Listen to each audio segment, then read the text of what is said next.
পৃথিবীব্যাপী যেভাবে আযাবের মহড়া চলতেছে এটি আপনি স্বাভাবিক মনে করবেন না। জাপানের 7.3 মাত্রার ভূমিকম্প হয়ে গেল, আলাস্কায় বড় মাত্রার 7 মাত্রার উপরে ভূমিকম্প হয়ে গেল, যুক্তরাষ্ট্রে ভূমিকম্প হয়ে গেল, সৌদি আরবে ভূমিকম্প হয়ে যাওয়া, ইরাকের মধ্যে ভূমিকম্প হয়ে যাওয়া, সৌদিতে প্রচণ্ড বৃষ্টিপাত হওয়া, এমনকি একদিনে 24 ঘন্টার ভিতরে 94 বার ভূমিকম্পে কেঁপে ওঠা। বাংলাদেশে সিলেটে একদিনে 2 বার ভূমিকম্প অনুভূত হয়েছে। তো এরপরও আমরা কিন্তু নামাজি হচ্ছি না, আল্লাহর দিকে ফিরছি না, ফিরে আসার চেষ্টা করছি না। চিন্তা করেন, এখনো মানুষের ভিতরে পাপাচার কত বেশি। সামান্য টাকার জন্য গৃহকর্মী সামান্য টাকার জন্য 2টা প্রাণকে হত্যা করে ফেলেছে।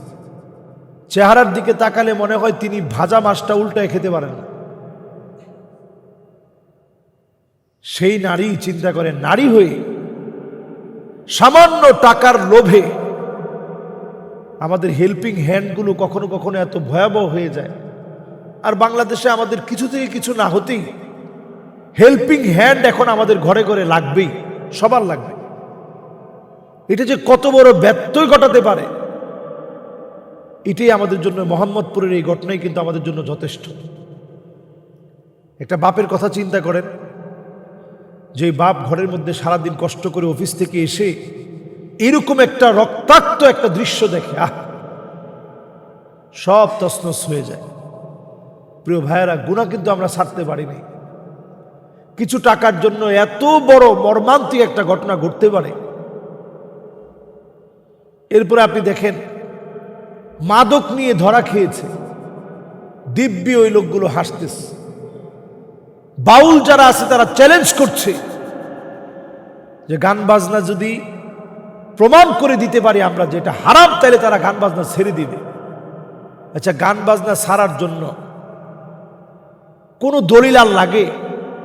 নবীজি হাদিসের মধ্যে বলেছেন, বুইসতু লিউকাসসিরাল মাযামির,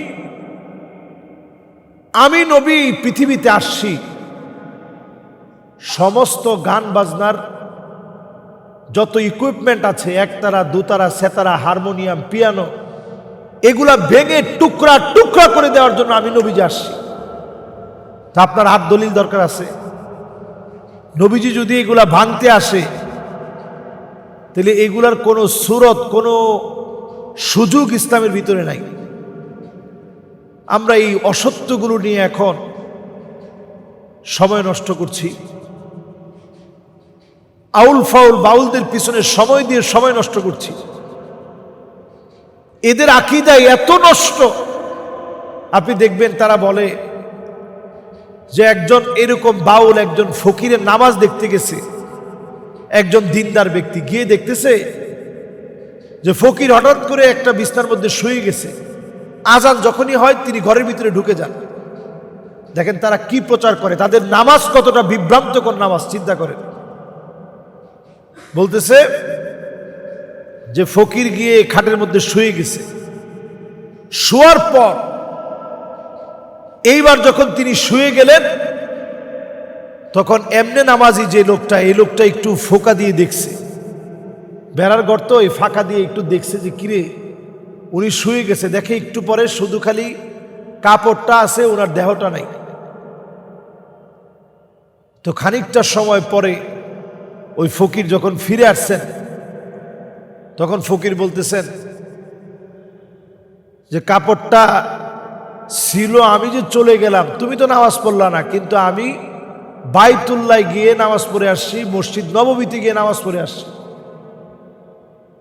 তো চিন্তা করেন তাদের ধ্যান ধারণা, চিন্তা চেতনা কেমন। তাদের কথা হচ্ছে এইখান থেকে লোকটা চলে গেছে মদিনায়, ওইখান থেকে নামাজ পড়ে আসছে। প্রিয় ভাইয়েরা আমার, এরকম ভণ্ডামির ভিতরে এখনো আমরা দিনাতিপাত করছি। আযাব আসবে না কেন? মাদক নিয়ে ধরা পড়ার পরেও মুখের মধ্যে হাসি, সে হাসতেছে, তার ভিতরে কোনো রূপ কোনো দ্বিধাবোধ নাই, তার ভিতরে কোনো অনুশোচনা নাই যে আমি মাদক নিয়ে ধরা পড়লাম।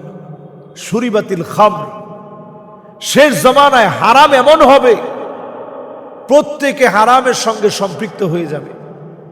যে সম্পৃক্ত হয় না একেবারে বেঁচে চলার চেষ্টা করছে, ধুলাবালি হলেও তার গায়ে লাগবে।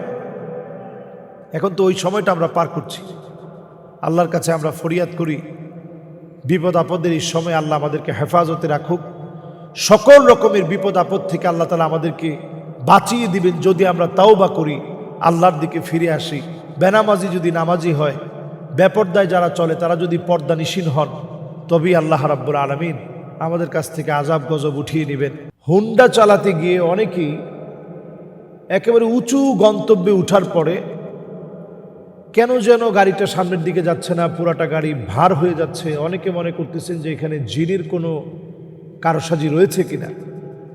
কেওক্রাডং পাহাড়, এটা যারা গিয়েছেন আপনারা দেখবেন যে সুউচ্চ জায়গাটা এত বেশি উঁচা এবং ওই রাস্তাগুলো এতটা পেঁচানো, এতটা উঁচু দিয়ে, এখানে যদি আপনার গিয়ারটা ঠিক না থাকে, আপনি যদি গিয়ার আগে থেকে যদি কন্ট্রোল না করেন, তাহলে ওইখানে অনেক ধরনের ক্ষতি হতে পারে।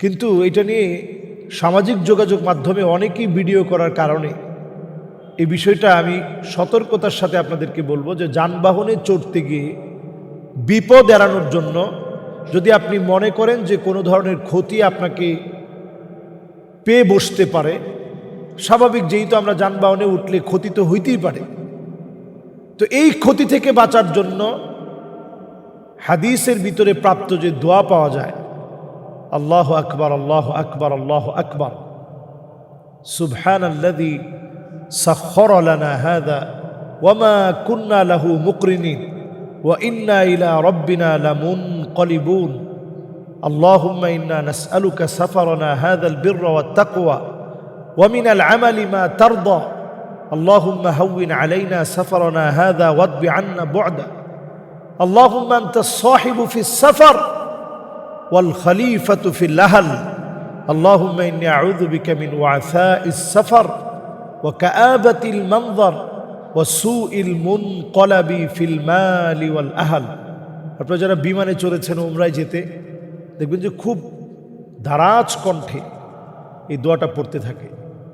তো আমরা এই দোয়াটা পড়তে পারি, ইয়া নাফিউ ইয়া নাফিউ ইয়া নাফিউ, 21 বার আপনারা পড়ে নিতে পারেন। এবং আসলে সফরকালীন সময়ে একটু আল্লাহকে ডাকা, আল্লাহকে চেনার চেষ্টা করা। আমরা যারা কেওক্রাডং সহ অন্যান্য পাহাড় পর্বতে চড়ি অথবা একটু সফর করতে যাই, অনেকে সফরের উদ্দেশ্য সম্পর্কে জানি না। এই উদ্দেশ্য সম্পর্কে না জানার কারণে মূলত আমরা সফরে গিয়ে অনেক গুনাহের কাজ করে ফেলি এবং এতটা গুনাহে আমরা রত থাকি।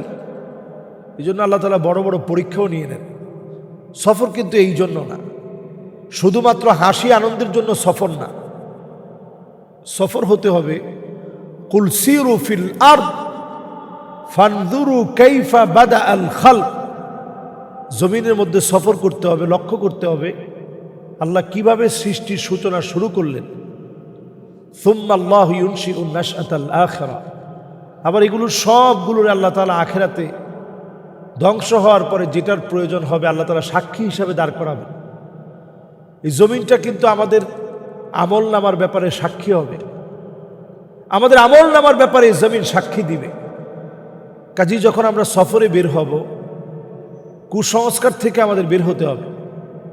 এই যে হাতির জিরা আমার মসজিদ, এই হাতির জিলে একটা সময় মানুষের ধারণা ছিল যে এই মোড়ে কিছু হলেই গাড়ি অ্যাক্সিডেন্ট হয়, সেখানে বাচ্চার চিৎকার শোনা যায়। এরকম অনেক কল্পকাহিনী মানুষের মধ্যে রূপকথার মতো এক সময় প্রচলিত ছিল। সেই প্রচলিত রূপকাহিনী থেকে হাতির জিলে এরকম প্রচলিত যে রূপকাহিনীগুলো সব ছড়ায় ছিল, এগুলো থেকে খুব বেশি দিন যেতে হয় নাই। আলহামদুলিল্লাহ, এলাকার ওলামায়ে কেরাম মিলে তারা সবাইকে বোঝানোর চেষ্টা করছেন যে সবাই এখান দিয়ে পার হওয়ার সময় আল্লাহর নাম নিয়ে পার হবে। রাস্তাঘাটে কখনো আমরা পিছনের দিকে তাকাবো না, বিশেষ করে রাত্রিকালীন সফরে পিছনের দিকে আমরা তাকাবো না। এবং রাত্রিকালীন সময়ে আমাদের শরীর যদি ভার হয়ে যায়, পিছনের দিকে আমরা দেখব না, আল্লাহর উপরে ভরসা করে বিসমিল্লাহি তাওয়াক্কালতু আলাল্লাহ লা হাওলা ওয়ালা কুওয়াতা ইল্লা বিল্লাহ ইয়া হাইয়ু ইয়া কাইয়ুম পরে আপনি সামনের দিকে হাঁটতে থাকেন। দিনের বেলাতেও ঠিক দুপুরের যে সময়টা, এই সময়টা একটু জিনের চলাচলের সময়। তো এই সময়টাতে স্বাভাবিক দু একটা হুন্ডা এদিক সেদিক হতে পারে, কারণ তারা অনেক সময় ভয়ভীতি সৃষ্টি করার জন্য এই জাতীয় কর্মকাণ্ড করতে পারে। তাই বলে এটাকে একেবারে রটনা হিসাবে যদি আপনি রটিয়ে দেন, তাহলে এটা আসলে একটা মুমিনের কাজ না। ইমানদারের কাজ হচ্ছে সব জায়গায় আপনি যখন যাবেন আল্লাহর উপরে তাওয়াক্কুল করে যাবেন। বিসমিল্লাহি তাওয়াক্কালতু আলাল্লাহ, আল্লাহর উপরে ভরসা করে আপনি যাবেন, আল্লাহর উপরে ভরসা করে আপনি পার হবেন। সকল কাজ আমরা আল্লাহর উপরে ভরসা করে আল্লাহ রাব্বুল আলামিনের কাছে সাহায্য চেয়ে আমরা কাজগুলো করব। অবশ্যই আল্লাহ রাব্বুল আলামিন আমাদেরকে বিপদ মুক্ত রাখবেন, মুসিবত মুক্ত রাখবেন। এরপরে টুকটাক যে মুসিবত চলে আসবে, এটা কদারাম মাকদুরা, আল্লাহ তাআলা এইভাবে লিখে রেখেছেন, এইভাবে আসছে, আপনি এটাতে সবর করতে হবে।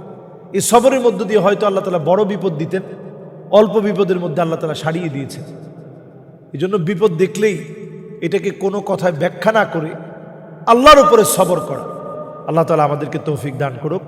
আসসালামু আলাইকুম ওয়া রাহমাতুল্লাহি ওয়া বারাকাতুহু।